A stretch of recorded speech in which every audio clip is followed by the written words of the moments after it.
बनाता है और एक में ही टिकाता है।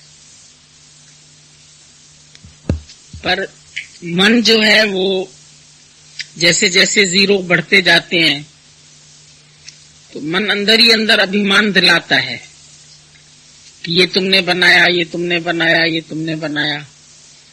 तो ऐसे पकड़ता रहता है मन, और गुरु हमको इस मन से ही विरक्त कर देता है, मन से खाली कर देता है।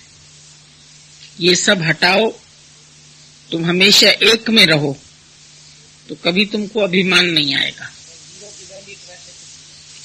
जीरो की वैल्यू भी कुछ नहीं है, और जीरो सब हमको याद आता है। कभी तुलसी माता जी ऐसे ऐसे बहुत शॉर्ट में वचन बताते थे, तो उन्होंने एक बार ये बात भी बोला ये सब जो देख रही हो ना उर्मिला, ये सब मरुस्थल का जल है, ये जल नहीं है, ये सब मरुस्थल का पानी है।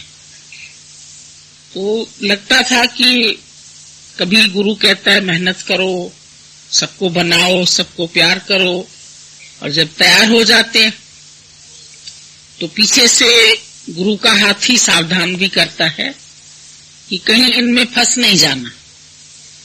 जैसे मरुस्थल का पानी पानी नहीं है, सिर्फ भासता है कि पानी है, ऐसे ही जो कुछ भी बनता है बिगड़ भी सकता है, जा भी सकता है, कुछ भी हो सकता है। तो अपने में ही मन रहेगा हमेशा कि अपने ही को जानना है, अपने को ही बनाना है, और आज दिन तक भी अपना ही आप बन रहा है। चाहे करोड़ों आ जाए, कितनी भी जनसंख्या बढ़ जाए, सत्संगियों की संख्या बढ़ जाए, प्रेम करने वालों की बढ़ जाए, पर सब में गुरु का ही प्रेम नजर आता है। ये नहीं दिखता है कि इसको हमने प्यार किया तब ये प्यार करते हैं, पर ये महिमा गुरु की है कि उसने इस प्यार के लायक बनाया। जैसे अभी पूरन से पूरन की बात चल रही थी, तो सचमुच गुरु की इतनी मेहनत होती है कि एक भी कमी इसमें हम नहीं रहने दें। जो चीज हम बना रहे हैं इसमें कभी कोई कमी ना देखे, तो खुद भले ही कहेगा, डांटेगा, बोलेगा, समझाएगा, चाहे सबके बीच में भी कह देगा, तो अंदर से अहम को गंवाने के लिए गुरु की यही पूरी कोशिश होती है कि इसके अंदर का अहंकार कैसे नष्ट हो जाए और फिर कभी नहीं उपजे। जैसे चना भुन जाता है तो फिर वो चना कभी अंकुरित नहीं होगा। इसी प्रकार से जब हमारा मन गुरु के इश्क में भुन जाएगा तो फिर इसके अंदर कभी अभिमान का अंकुर नहीं निकल सकता है। और दूसरी इसमें यह भी बात हो जाती है कि सॉफ्ट हो जाता है, सबके खाने के काम आ जाता है। कहते कोई बात नहीं, सूखे चने चबाएंगे, मतलब कुछ नहीं मिलेगा तो चना तो मिल ही जाएगा। तो चना भले ही सस्ता भी है और अवेलेबल भी है और भुना हुआ भी है, तो सबका पेट भी भर देता है। भले बहुत अच्छी मिठाई नहीं बन पाए, पर चना तो भुना हुआ ही खाने में फायदे वाला है। तो कैसे इस मन को अपनी कैद में रख के गुरु प्यार करता है और एक को ही बनाता है। एक बनने से सब बन जाता है, और एक को ही देखो, हमेशा एक में ही रहो, कभी एक से अलग नहीं हो जाओ, नहीं तो फिर जीरो के चक्कर में राउंड फिगर बनाते ही रहेंगे। अब 10 बने, अब 100 बने, अब 1000 बने, अब लाख बने, अब करोड़ बने तो भी हमको क्या चाहिए। कभी ऐसा ही विचार आता है कि चलो सब बन भी गए, सब इतना फैलाव भी हो गया ज्ञान का, तो ये गुरु का ही संकल्प था कि फैले, तो फैल गया। गुरु कुछ करता नहीं है, वो अंदर में एक संकल्प का बीज डाल देता है।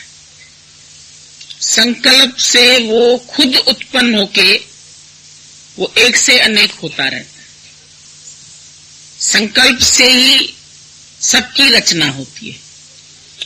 तो खुद कोई भी पैदा नहीं होता है। जब अवतार भी आते हैं तो अवतार गर्भ में नहीं रहते, पर भगवान का एक संकल्प देवकी के गर्भ से पैदा होना, ये उनका ही संकल्प था कि देवकी के गर्भ से कैसे प्रकट हुआ, और फिर प्रकट होकर के जो भी कार्य हुआ वो उस संकल्प का विस्तृत रूप है।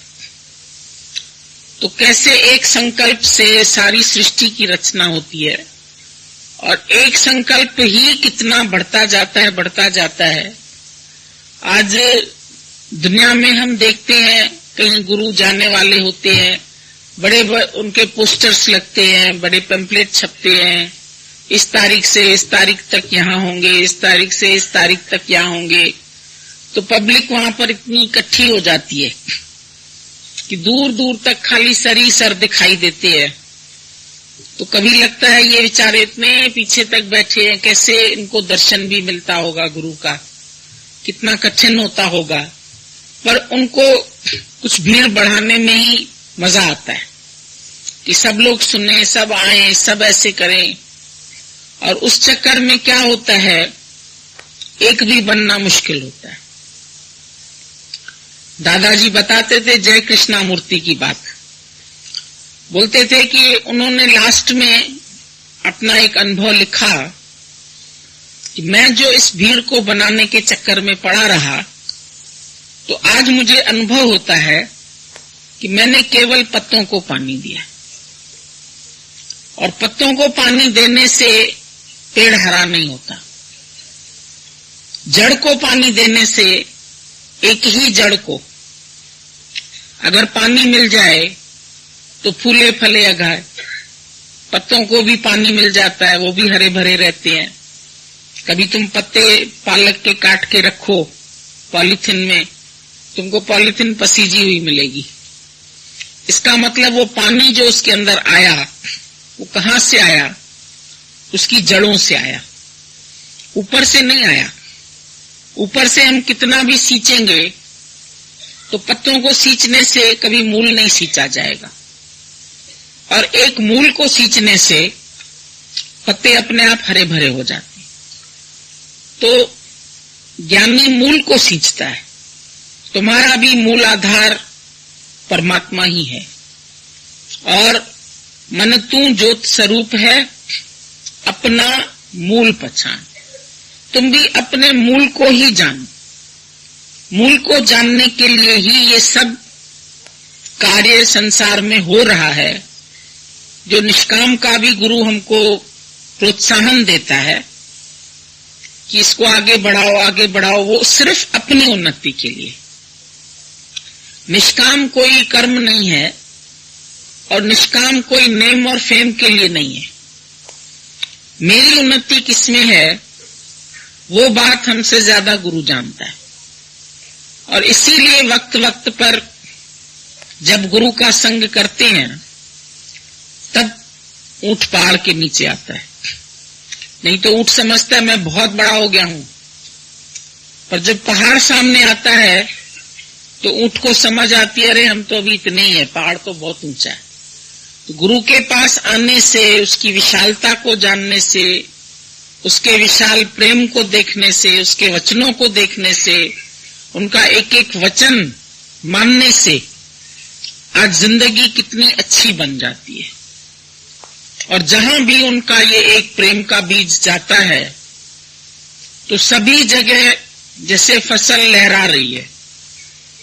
कभी इन दिनों निकलो बाहर कार से, किसी दूसरे शहर जाओ तो रास्ते में सारी जगह पीला पीला पीला सरसों फूला हुआ है। इतना अच्छा लगता है जैसे सारी धरती पीले रंग से सजी हुई है।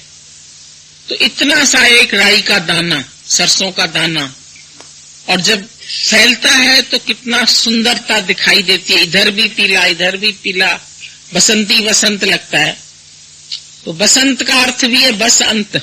अब दुखों का तुम्हारे अंत हो गया जीवन में, जब बसंत आ गया, जब गुरु मिल गया, अब तो कोई दुख की बात है ही नहीं।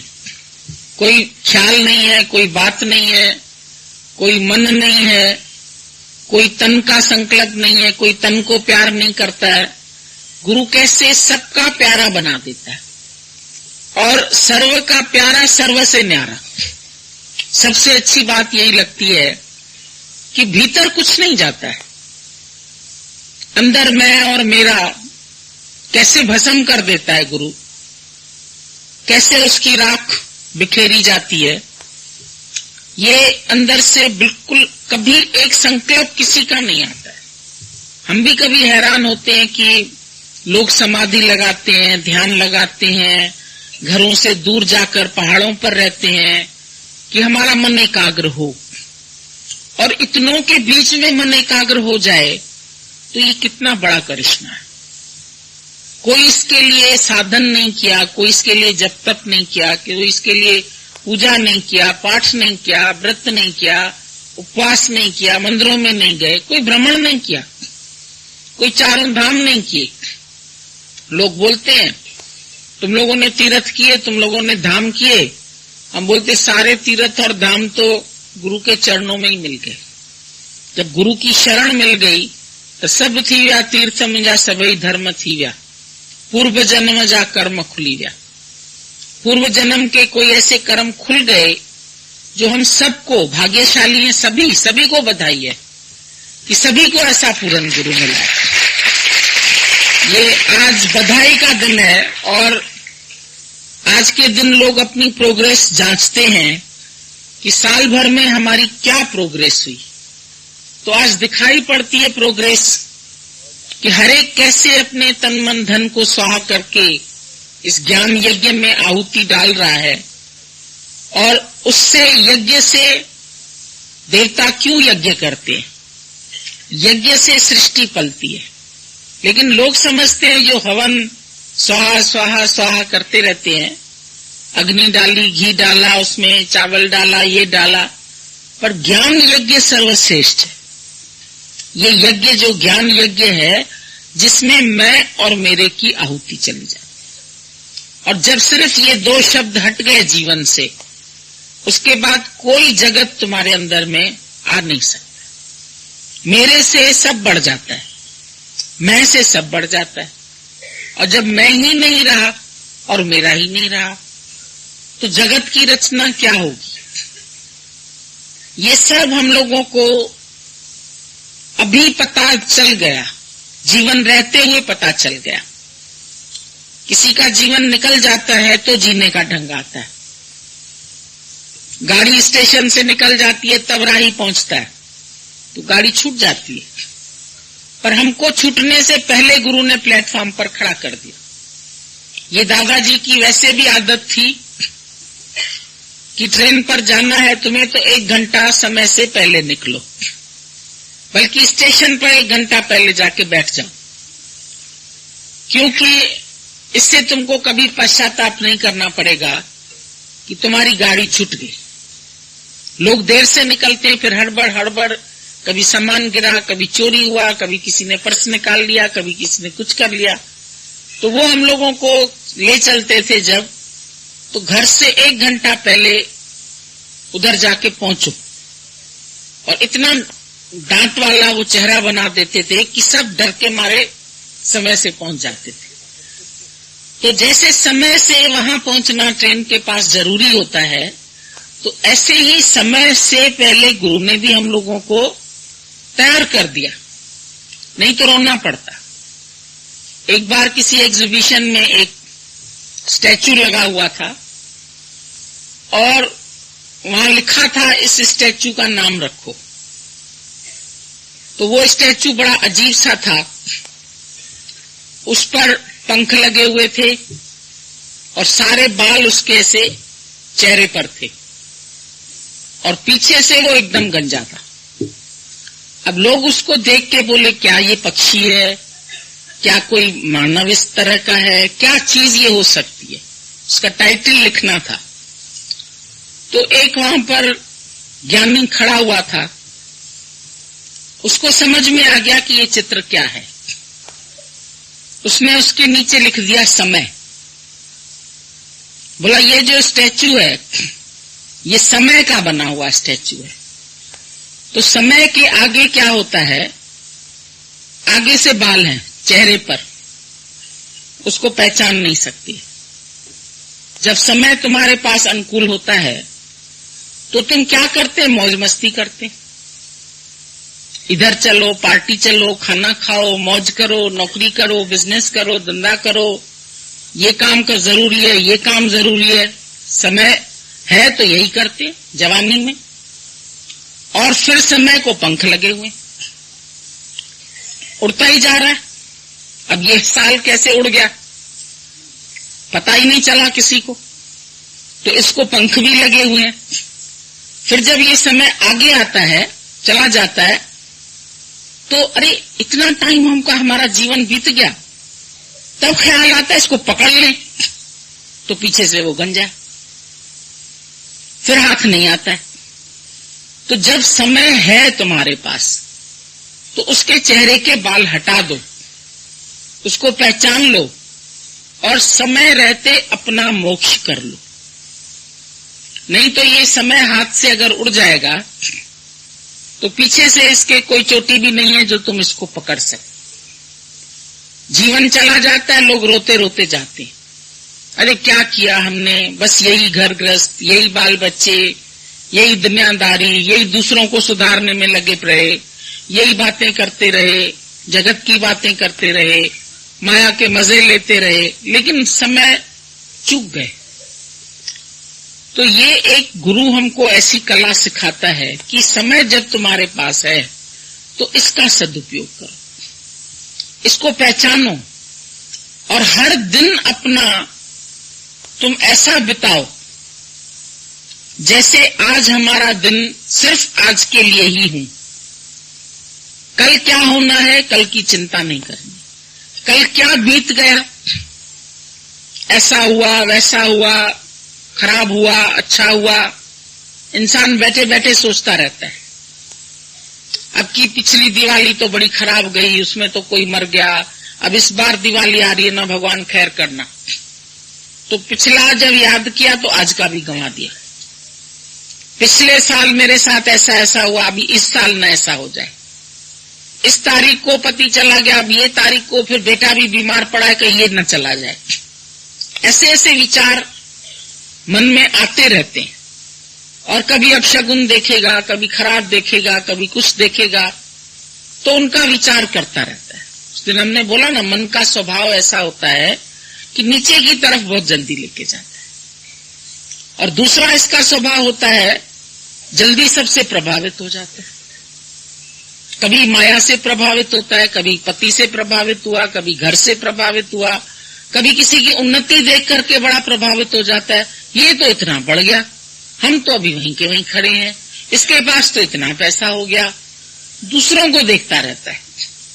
सारी जिंदगी जब दूसरों को देखते देखते उसकी बीत जाती है तो वो आज का आनंद नहीं ले पाता। और दादाजी कहते थे, रोज सुबह को उठो, चेहरा देखो, तुम मुस्कुरा रहे हो कि नहीं मुस्कुरा रहे हो, अपने को प्यार करो, अपने से दुखी मत हो, मेरा ऐसा शरीर क्यों, मेरा ऐसा क्यों, मेरा जीवन ऐसे क्यों बीता, मेरे जीवन में ये ट्रेजेडी क्यों हुई।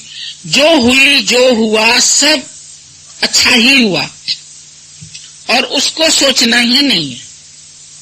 यस्टरडे इज कैंसल्ड चेक, सब कैंसिल हो गया। And tomorrow is promissory note, हमको कल की भी चिंता नहीं।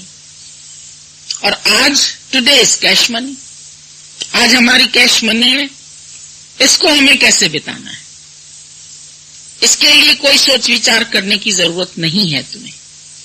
गुरु मिल गया है, गाइड मिल गया है, जहां ले जाए मांझी मेरी किस्मत के जी चाहे जहां ले चल, जहां भी तुम ले चलो, जो तुमको अच्छा लगे वो हमको भी पसंद है। हर बात में वाह वाह करते चलो, हर बात में हंसते चलो, मुस्कुराते चलो, खुश रहो, खुश करो सबको। जो जो तुम्हारे संपर्क में आते हैं उन सबको खुशी देना, सबको आनंद देना, सबको प्यार बांटना, सबके हित की सोचना। दूसरे को अगर इस चीज की जरूरत है ज्यादा तो मुझे अभी इतनी नहीं है, दे दो, तुम्हारे पास कल फिर आ जाएगी। बांट दो, बांटने में बहुत मजा है। संग्रह करते रहोगे तो रखे रखे ही चीजें सड़ जाती, खराब हो जाती। अपने बाल बच्चों की शादियों में लाखों रुपए खर्च करते, पर कभी किसी ऐसा कोई काम आ जाए, अच्छा भाई इस बच्चे की भी शादी है, थोड़ा इसके ऊपर भी खर्च कर ले, तो कहेंगे हमारे सत्संग में ना दादा ने मना किया हुआ है।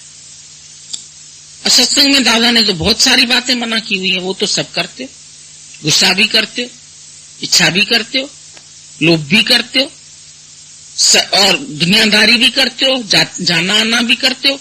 कौन सी बातों पर तुम दादा के चले हो? और बाकी जहां गृह से थोड़ा पैसा निकालना पड़ता है, वहां दादा की बात याद आती कि दादा ने कहा है दान नहीं करना, उदारचित्त तो बनना, अपना आप तो समझना, सबको प्यार तो करना, सब में गुरु तो देखना। अगर आज गुरु आता है तो भी तुम बहुत खर्चा कर लेते, बहुत प्रसाद बांटते हैं, बहुत ये करते हैं, अरे गुरु आया हमारे लिए बड़ी खुशी की बात है। तो ये सोच लो गुरु आया है, तुम्हारा खर्चा हो रहा है, उस रूप में गुरु है तुम्हारे, तो उसको दान में क्यों ले लेते? उस बात को दान तो दादा ने ये बोला था कि जहां भिखारी खास बन जाते हैं दान लेने के लिए। अब फॉरेन में कोई भिखारी नहीं, पर ऐसा थोड़ी है कि कोई गिर जाएगा तो तुम उसको उठाएंगे ही नहीं। तुम बोलेंगे नहीं हमारे पास मना है, किसी की हेल्प नहीं करेंगे, हम ये नहीं करेंगे, हम वो नहीं करेंगे। तो ज्ञान को भी सही तरह से जो दिशा तुमको गुरु दे रहा है उस पर चलो तो सही। इतना अपने वालों से ज्यादा प्यार दूसरे से करके देखो, उनको हंसा के देखो, उनकी जरूरतों को पूरा करके देखो, तब तुमको खुशी आएगी अंदर से। अंदर वाला क्यों खुश नहीं होता है? क्योंकि तुम सब माइजर है, अपने वालों के लिए और अपने लिए जीते। पर अगर किसी को कोई चीज पसंद है दे दो, कल तुम्हारे पास भगवान दूसरी चीज भेज देगा, उसमें कौन सी बड़ी बात है? आगे बढ़ा कदम, रुकना तेरा काम नहीं, चलना तेरी शान। चलते चलो, बीत गया उसकी चिंता नहीं करो। अरे मुझे आज सत्संग आए 10 साल हो गए, अभी मेरे को ज्ञान ही नहीं लग रहा है, अभी मेरे को रोना क्यों आता है। मत सोचो कमजोरी की बातें, नीचे गिरने की बातें। दादा ने बोला मत सोचो, उनको सोचने से कोई तुम्हारा भला होने वाला नहीं। और कल क्या होगा ये भी हमें नहीं चिंता। जब गुरु के हवाले हमारी डोरी है तो अच्छा ही होगा। आज दिन तक कभी बुरा हुआ ही नहीं। जो बुरा हुआ है वो हमारे बुरे सोचने से बुरा है, हमारा सोचना गलत है। बाकी ईश्वर तो कुछ नहीं बुरा करता है।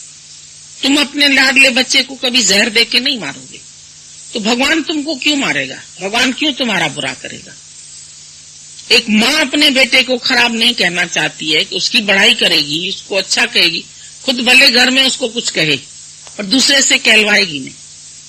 तो परमात्मा हम सबका माता पिता है, हम सबका रक्षक है, हम सबको जानता है, हम सबको देख रहा है, सारी सृष्टि में वो है। और फिर अगर तुम किसी को कुछ दे रहे हैं तो वो तुम्हारे पास किसने दिया? ये धन किसी का है दिया, ये तन किसी का है दिया। तन से किसी की सेवा करो, धन से किसी की सेवा करो, मन से किसी की सेवा करो। ये सब तुमको ईश्वर की तरफ से गिफ्ट्स मिली हुई है। तुम पैदा हुए थे तो कोई धन की गठरी लेकर के तो नहीं आए थे, कोई तुम्हारे पास बहुत जायदाद तो थी नहीं। तन मिला ईश्वर की सेवा के लिए मिला, मन तुम्हारा सबके हित के लिए सोचे, और धन से भी सबका भला हो जाता है। जहां पर है जरूरत वहां खर्च कर दो, लेकिन तुम मुट्ठी में बंद रखना चाहते, सब ये मुट्ठी में रहे हमारे। और फिर उसके ऊपर ज्ञान का वो लगा देते हैं लेप कि हमारे ज्ञान में ऐसा कहा जाता है। तो ज्ञान में सर्व से प्यार करना भी तो कहा जाता है। तुम्हारे पास 10 साड़ी है, तुम एक साड़ी उसमें से दे दोगे तो तुम्हारे पास कोई कमी तो हुई नहीं। 9 साड़ी से बहुत अच्छा काम चल सकता है, 2 से भी चल सकता है। सबके पास आवश्यकता से अधिक है, तो आवश्यकता से जो कुछ भी तुम्हारे पास अधिक है वो सबके लिए है, सबकी प्रारब्ध है तुम्हारे पास। खाली तुम्हारे लिए तुम्हारे पास नहीं भगवान ने दिया है, और तुम खा भी नहीं पाओगे। आज इतना खाना बन रहा है, अगर हम तुमको बोले कि एक अकेले तुम खा लो इतना खाना, कोई नहीं खा पाएगा।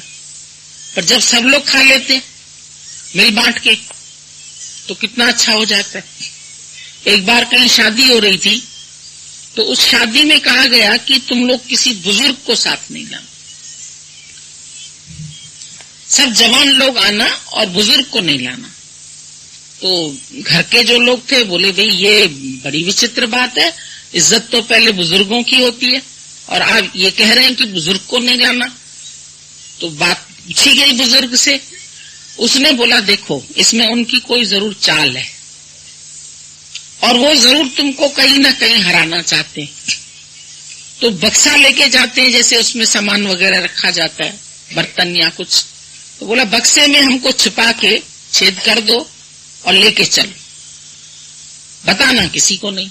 अब नहीं बताया किसी को। सब वहां जब पहुंच गए तो बड़ा स्वागत हुआ, बहुत सत्कार हुआ उनका। लेकिन उन सबको एक बात कही गई कि जितने भी तुम बाराती आए हैं, तुम सबको एक एक बकरा पूरा खाना पड़ेगा। वो लोग मीट खाते थे, तो एक एक बकरा तुम सबको खाना है।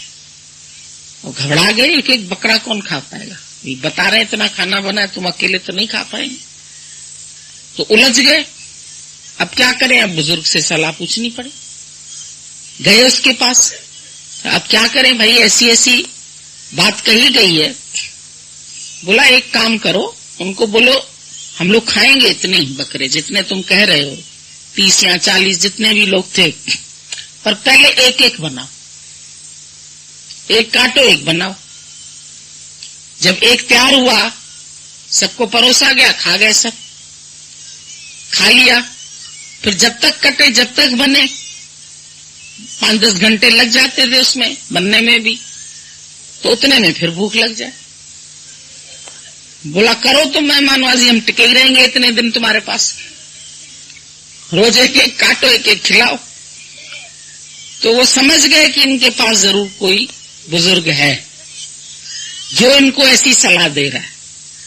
तो हमारे भी बड़े क्या सलाह देते हैं, अकेले तो खा नहीं पाओगे, तुमको जो जितना धन मिला है, जितनी प्रॉपर्टी है तुम्हारे पास, तो बड़े हमको ये हिदायत देते हैं कि सब मिलके अगर बांट के खाओगे तो खुटेगा भी नहीं और रोज का आनंद भी लोगे।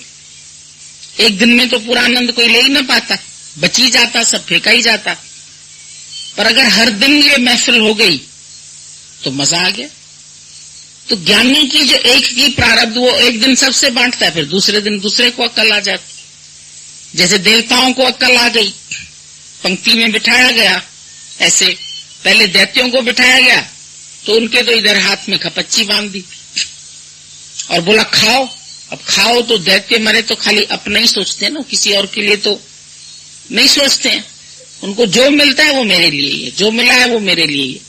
तो ऐसे करके जो खाने लगे तो यहाँ खपच्ची, तो ऐसे पीछे चला जाता।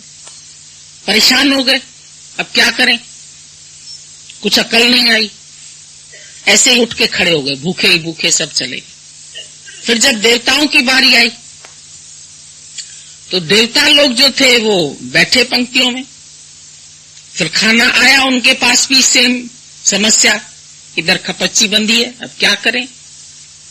थोड़ी देर में एक समझदार था, उसको अकल आ गई, बोला ऐसे तो हाथ हम यूं मुंह तक नहीं ले जा सकते, पर सामने वाले को तो खिला ही सकते।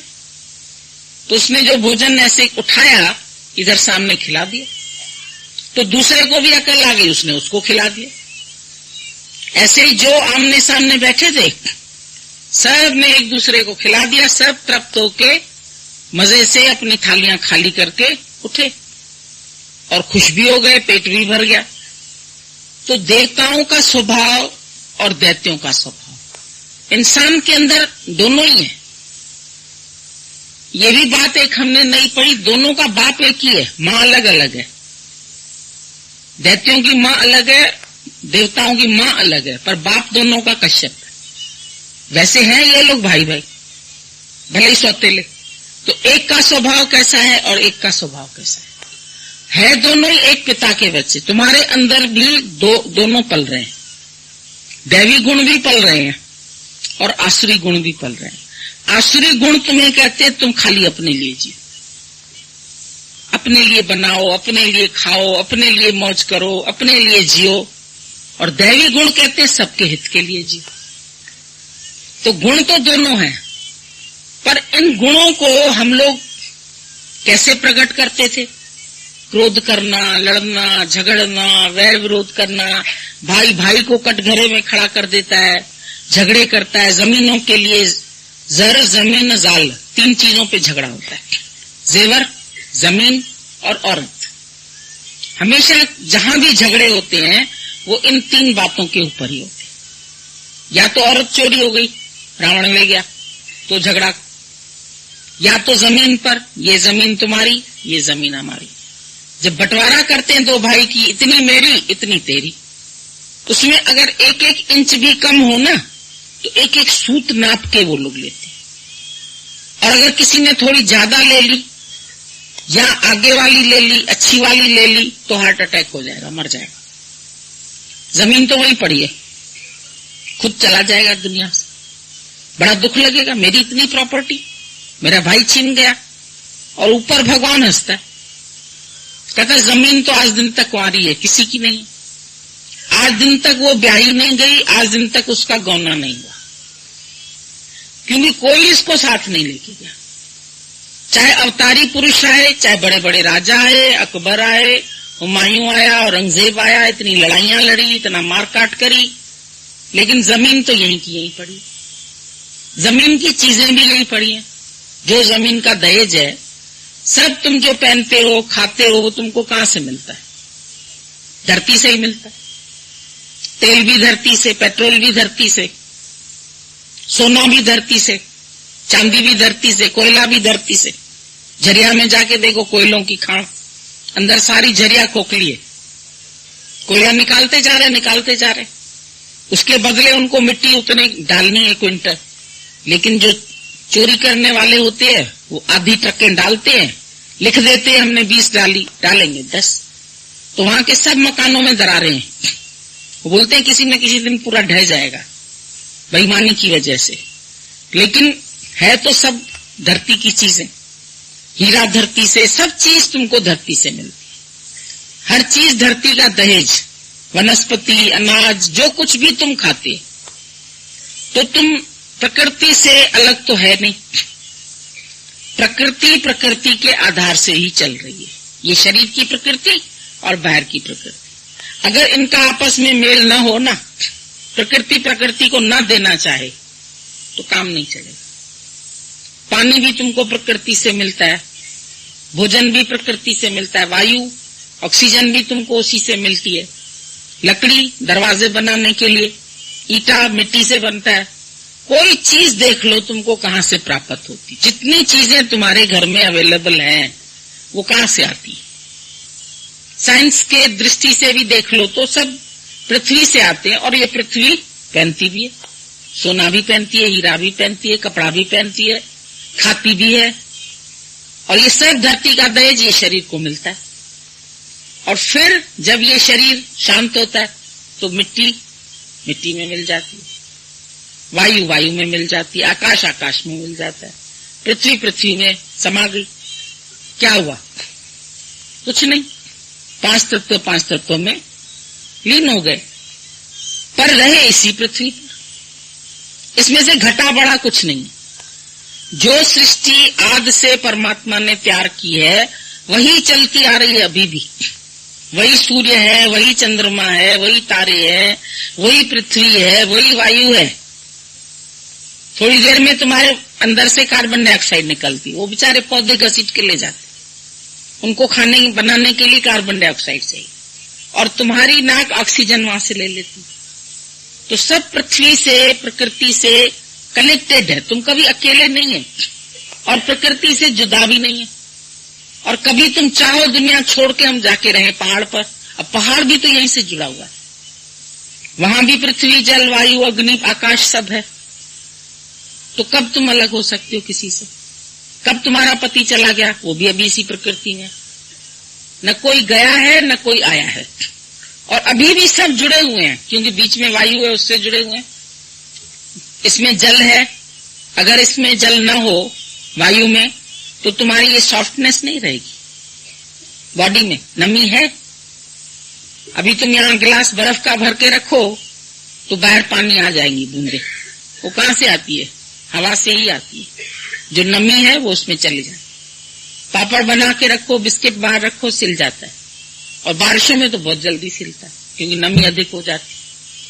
तो 5 तत्व पूरी वर्ल्ड में फैले हुए हैं।